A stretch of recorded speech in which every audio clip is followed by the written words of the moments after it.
the Manchester sous chef who led a double life as a Gangland hitman. It's a warm July in Salford. A man called Mr. Big returns from a nearby store. Just as he steps out of the car, he spots someone standing across from him. It could have been the last thing he saw, as the man aimed a weapon at him. Mr. Big ducked behind the bins in his driveway, narrowly avoiding the attack. But the assailant persists, approaching the driveway and taking aim again, this time unleashing a barrage of 18 bullets. What enmity could this man possibly have with the Gangland patriarch? The shocking twist? None.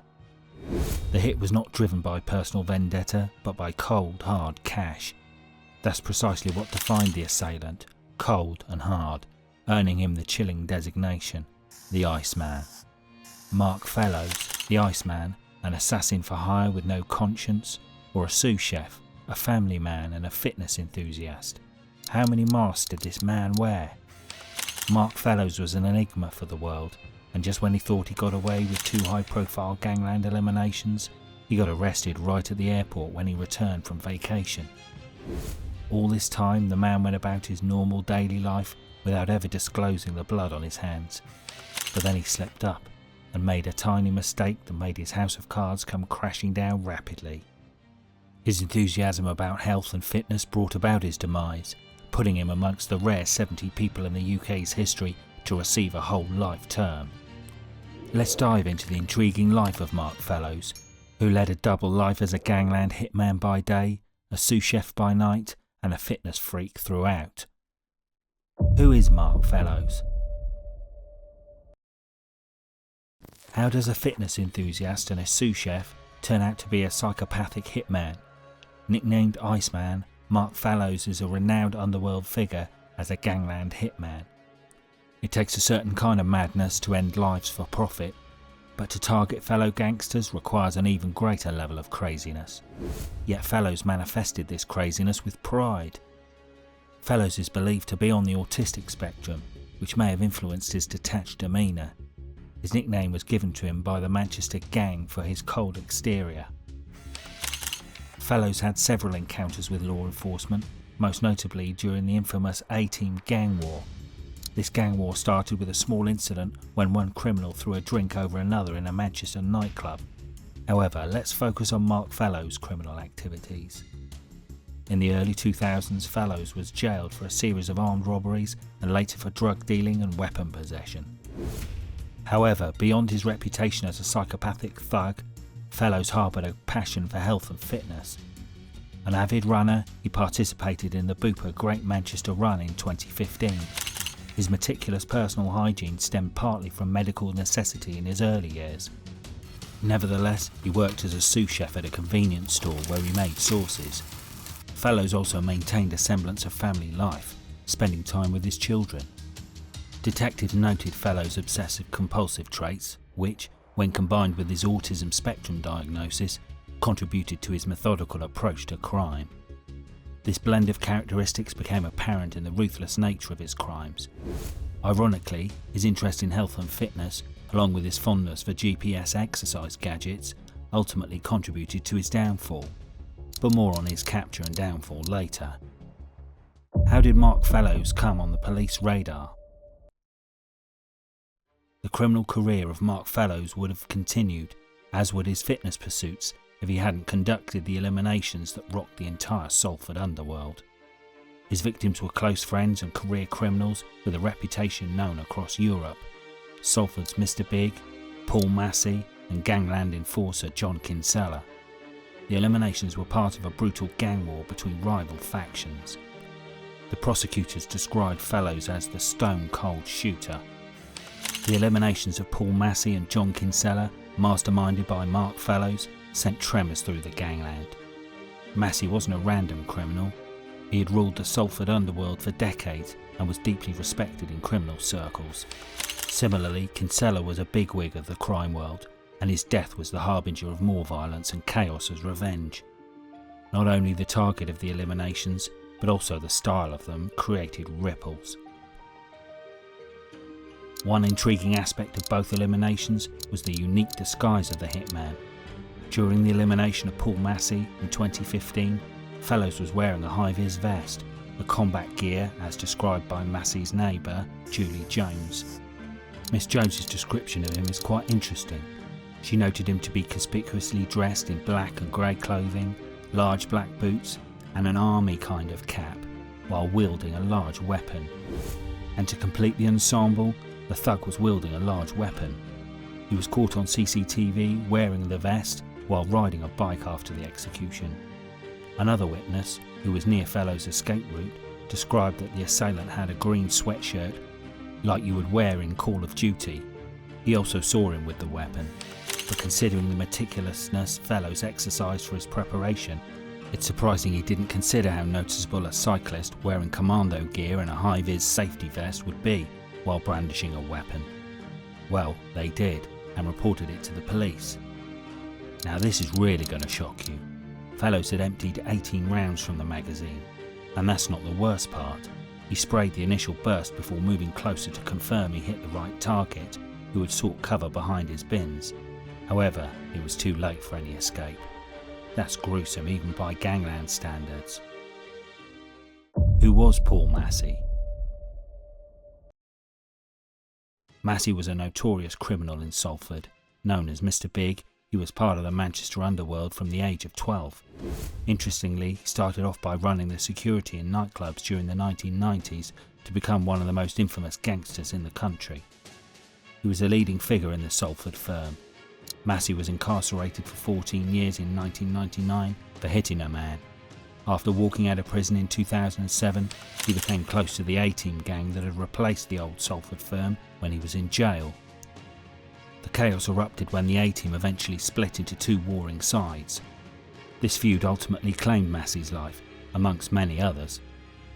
But before that, he had held a strong grip on Salford's underworld for decades. You should know that Salford's gangsters have been amongst Europe's most committed organised criminals. Their stock in trade includes narcotics, cash in transit robberies, protection rackets and commercial burglary.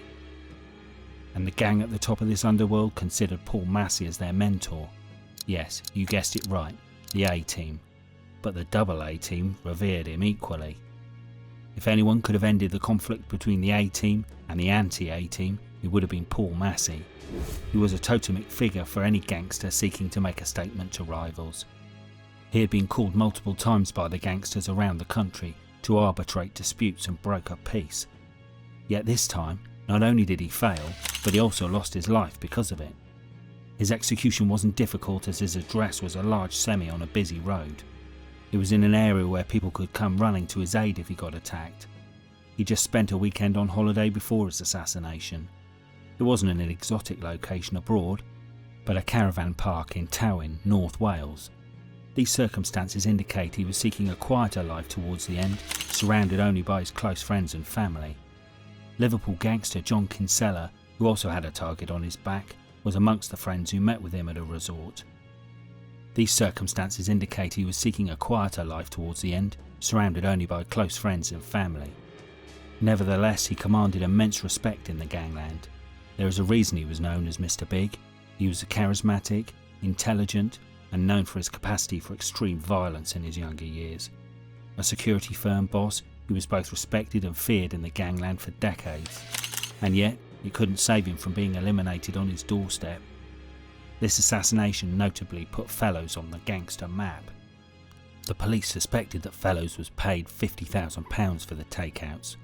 During a search of his house, the police found £10,000 in his bedroom. This money is believed to be part of the payment for Massey's assassination. Massey's close friend Paul Ferris said about the elimination, Paul had stepped in to mediate, to try and speak sense to them, but this coward has stabbed Paul in the back. People who know what happened are sickened by it. Some people want to escalate things, others want more balance. Paul had a wide circle of friends, locally, nationally and across Europe. The outrage at his assassination has spurred an international manhunt for those responsible. How did the hunter become the hunted?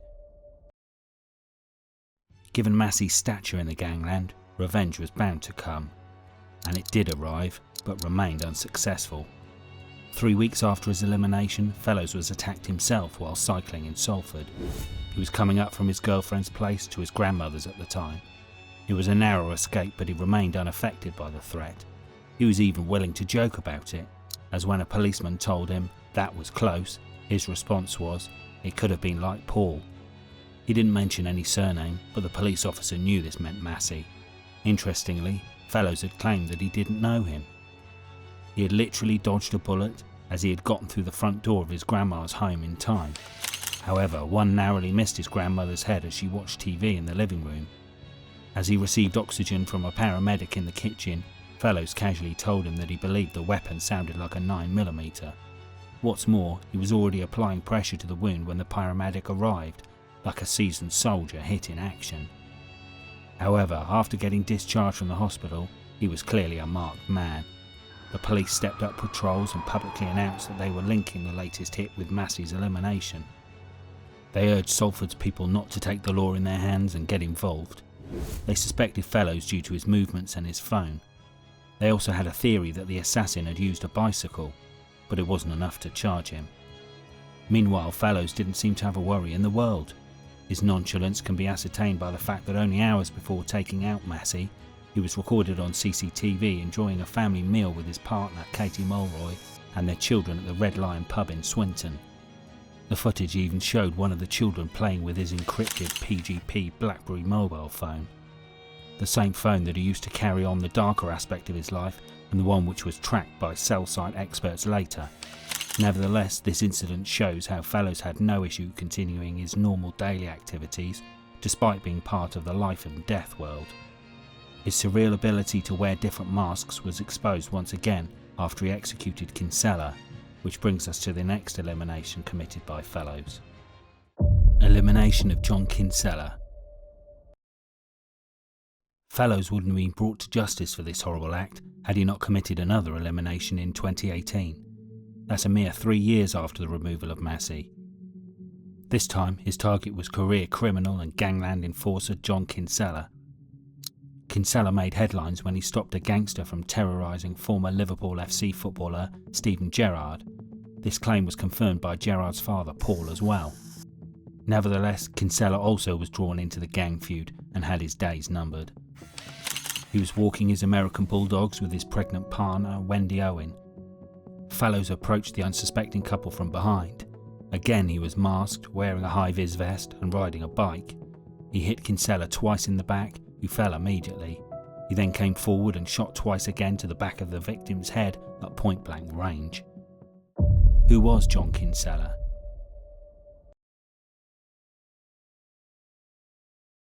John Kinsella was Massey's friend, gangland fixer, a convicted armed robber, and a one-time international fugitive. And if that's not enough to convince you about his fearsome reputation, he was a muscular 18-stone martial arts enthusiast. He was definitely someone an ordinary contractor would never want to cross. But this wasn't an ordinary contract hitman. This was Mark Fallows, an assassin who executed his eliminations with clinical efficiency. After his elimination, the police searched his detached home and discovered £10,000 under the kitchen sink. His activities weren't confined to the UK only. He had convictions in Holland too, where he had fled in the 2000s to avoid a robbery sentence. The police believe he had large debts there because of failing criminal enterprises. Kinsella also got a target on his back during the A versus AA team. This time again, Fallows' services were called on. Notably, this wasn't the first time Fallows attempted to target the gangland enforcer. A few days before the hit, he came to take out the gangster while he was on his morning walk. However, he got too late, as Kinsella was on the return leg of his morning walk when he arrived. After that, he bided his time by working night shifts, making sauces for convenience food manufacturer Greencore in Warrington. The next time, he set off over an hour and a half earlier, and this time he didn't miss the target. The CCTV caught him leaving Rainhill at speed on his bike. His partner in crime, Stephen Boyle, was waiting for him in a car with altered number plates to take the weapon used in the elimination. After that, he changed his clothes in the woods before going home. Later, he went shopping at the Trafford Centre with his mum, ate at ZZ Restaurant, and bought a trendy pair of £165 trainers from Tessuti. He wore these trainers when he dumped his nearly £500 GT Avalanche sport bike the same day. He socialised with his pals later in the pub and treated himself to a KFC meal. The thug left the country on holiday after this elimination and was arrested at the airport on his return. This time, the police moved quickly. There were uncanny similarities in the two Gangland executions.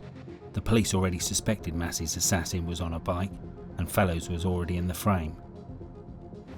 GMP approached their Merseyside colleagues and shared information. Just as Fallows' return flight touched down at the airport, the officers boarded the aircraft and arrested him on suspicion. Notably, later, Boyle claimed Fallows gave him the impression that he was to collect narcotics money, but rather gave him the weapon. Fallows' lawyers also insisted initially that it was a coke deal. How did police identify Fallows as culprit? How did the police gather evidence against Mark Fallows? The two high-profile eliminations led to a massive police investigation.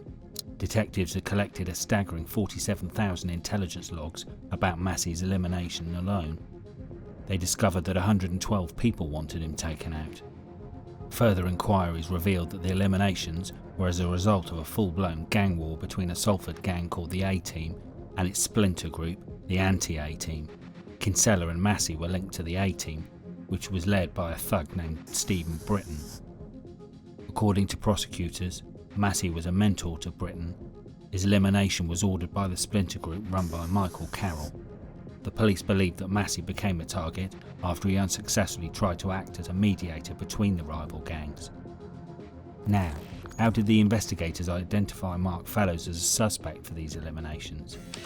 I've already told you that, had it not been for the second elimination, he wouldn't have been caught at all. What's more, he was caught by a very crucial yet silly mistake.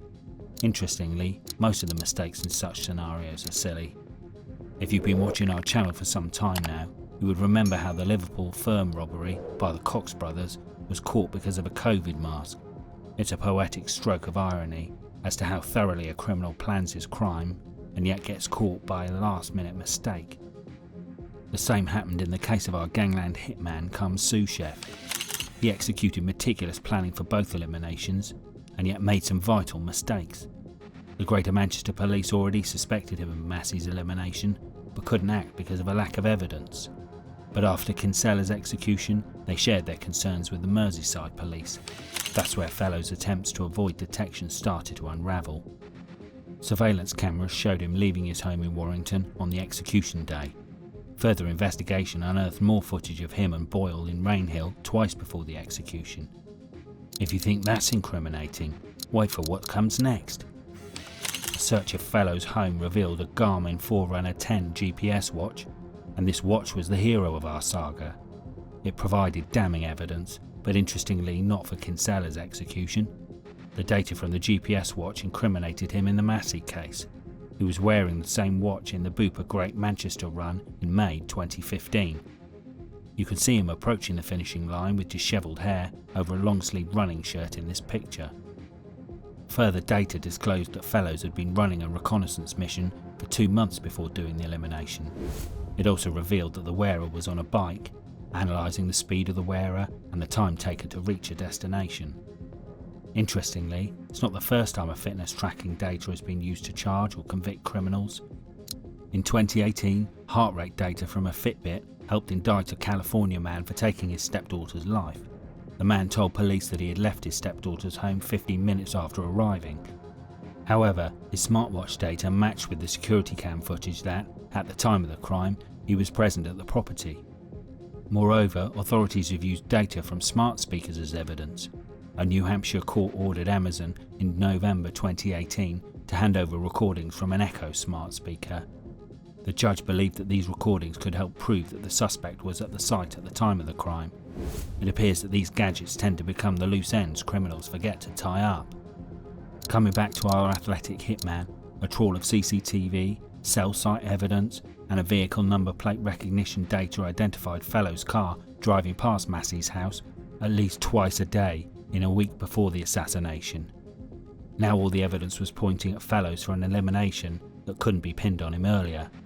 That's why it's said that the wheels of justice grind slowly but they grind exceedingly fine. The court betrayal.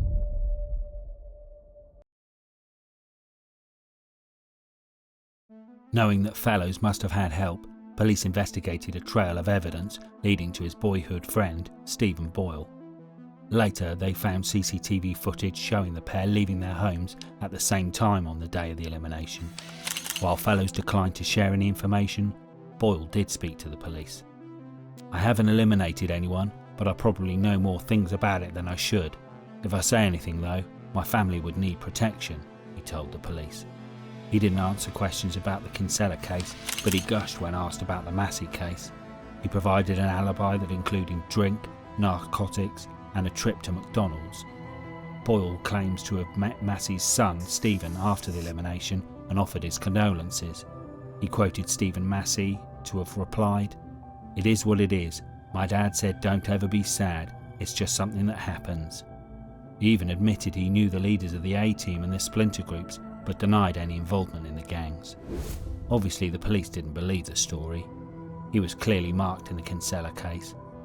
Later, he grasped on his partner in crime, something Salford criminals aren't supposed to do. He told jurors that Fallows handed him the execution weapon moments after the attack. He said that it was more than likely his mate had done it. Fallows' mask of a calm, unaffected person slipped once during his dramatic trial. As mentioned earlier, the pair denied 2 counts of elimination and an attempted elimination of Miss Owens. Fallows opted to remain silent and not give evidence, while Boyle took the stand to plead his innocence. That's when the hand came out of the glove. He told the jury that he met Fallows for a presumed narcotics money collection on the execution day.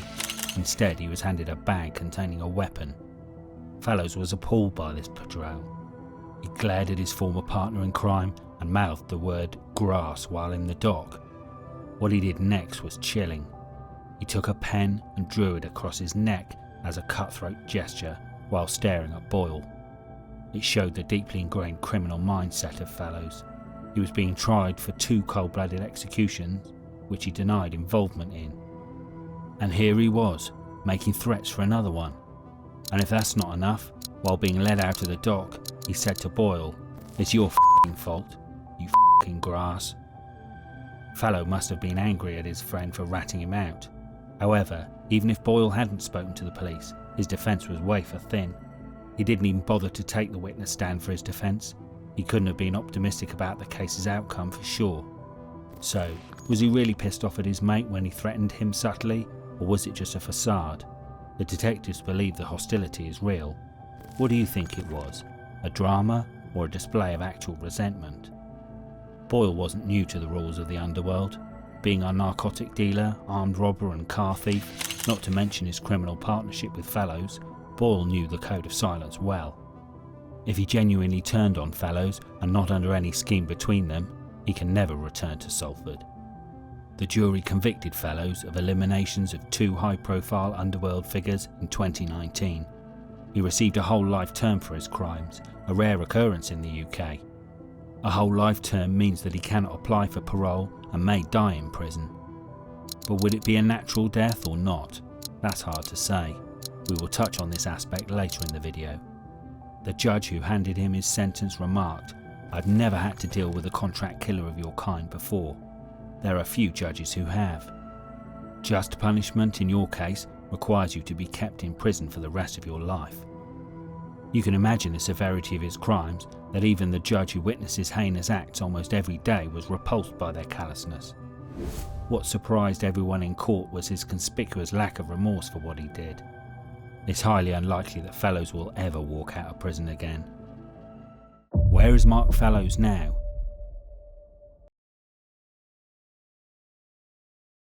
What does the future hold for Fallows?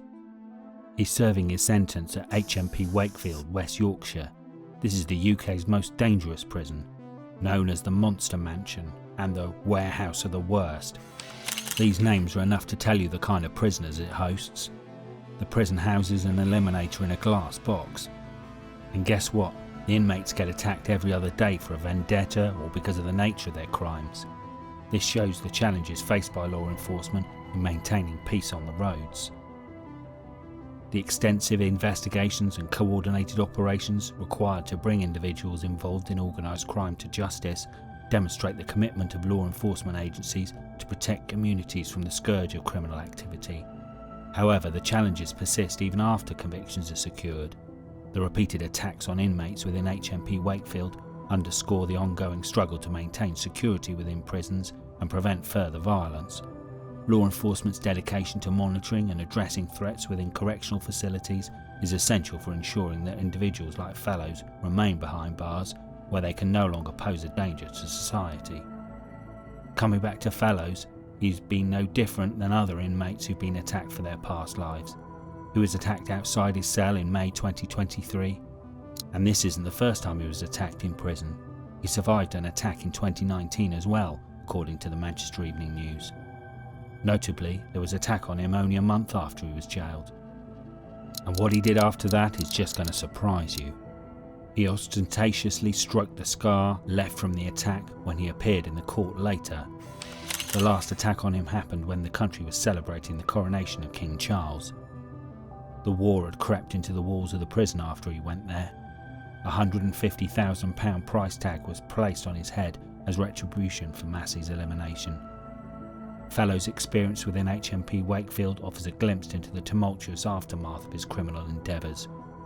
The repeated attacks he faces within the prison walls illustrate the enduring reach of the gangland rivalries and personal vendettas, even in the ostensibly controlled environment of incarceration. The £150,000 bounty placed on his head serves as a chilling reminder of the stakes involved, highlighting intense animosity directed towards him. Fallows' defiant response to adversity, demonstrated by his public display of his scars, reveals that nothing much has changed in him despite his punishment. However, the looming spectre of retaliation casts a shadow of uncertainty over his future, leaving one to ponder the ultimate outcome of his predicament within the volatile confines of HMP Wakefield. With Fallows behind bars for his whole life and a contract placed on his head, things do not look good for him. It might be that his enemies reach him first rather than the Grim Reaper. What do you think?